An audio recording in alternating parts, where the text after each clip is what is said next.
가지고 어부들이 바다에서 고기 잡은 모습, 그 모습을 보면 언제나 내 심장은 뛰게 만듭니다. 심장의 박동을 느끼게 됩니다. 그것이 왜냐하면 다른 것은 많은 것을 꾸몄는데 고기잡이는 현실 아니겠습니까? 현장에서 실제로 살아있는 장면 아니겠습니까? 험난한 파도를 거슬러서 바다로 나가서 그것도 새벽같이 칠흑 같은 밤을 새우면서 그물로 혹은 낚시로 잡는 모습은 내가 지금 살아있구나 하는 것을 확신하는 모습이기도 합니다. 때로는 한 마리도 잡지 못합니다. 그럴 때 이 어부가 하는 말, 용왕님 주시는 대로 잡아야지요.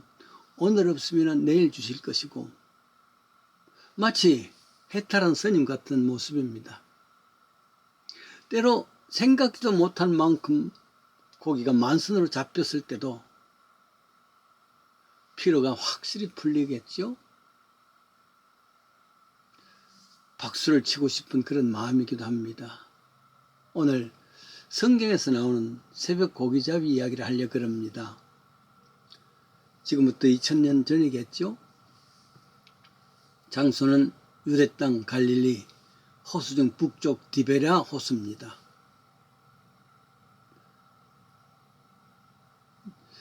아직은 어둠에 깃든 어느 새벽입니다.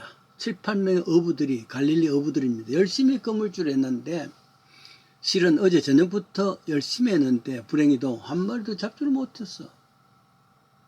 그래서 더 지치고 피곤했습니다. 이때 호수 밖에서 말이죠. 건너편에 한 분이 그 모습을 멀리서 바라보면서 팔을 걷어붙이고 주위에 흩어진 나뭇잎들을 모아다가 불을 지피고 그 위에 떡과 고기를 얹었습니다.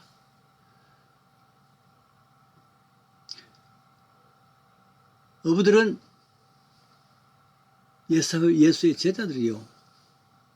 불 지피는 자는 이들의 스승이 되는 예수님이십니다. 예수님은 부활하셨죠.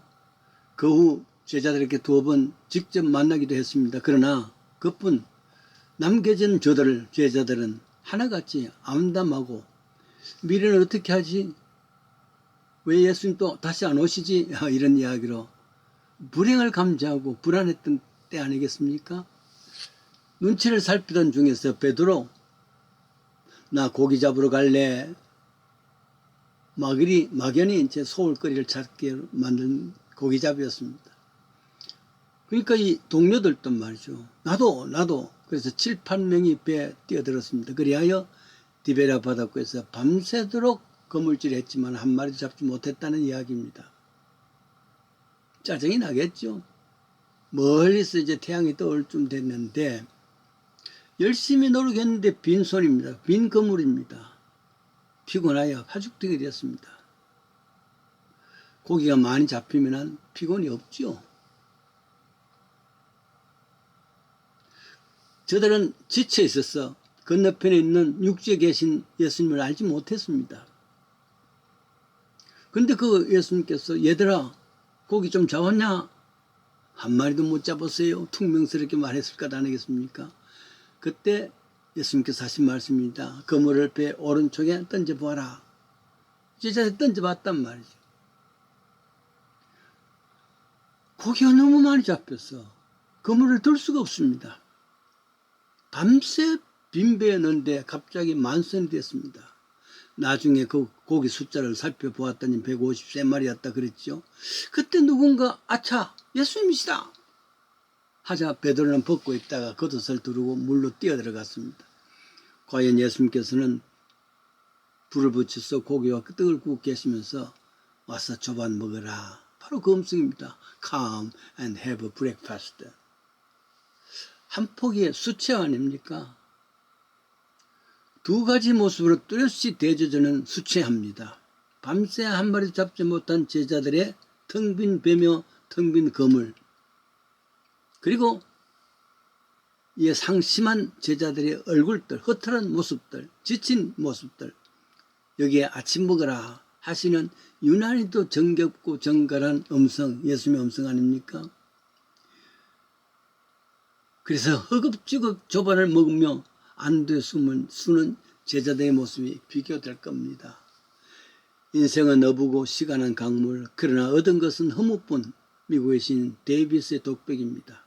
밤새 한 마리 잡지 못한 저들 모습, 이는 현장을 살아가고 있는 우리의 삶의 모습 아니겠습니까? 땀 흘리고 일했는데 돌아온 건 피곤과 병마, 그리고 마침내 죽음 아니겠습니까? 얼마나 인생이 허무한지 허탈한지, 흙이 지고 지친 제자들, 그리고도 텅 빈 그물, 텅 빈 배. 그래서 새우를 만난단 말이죠.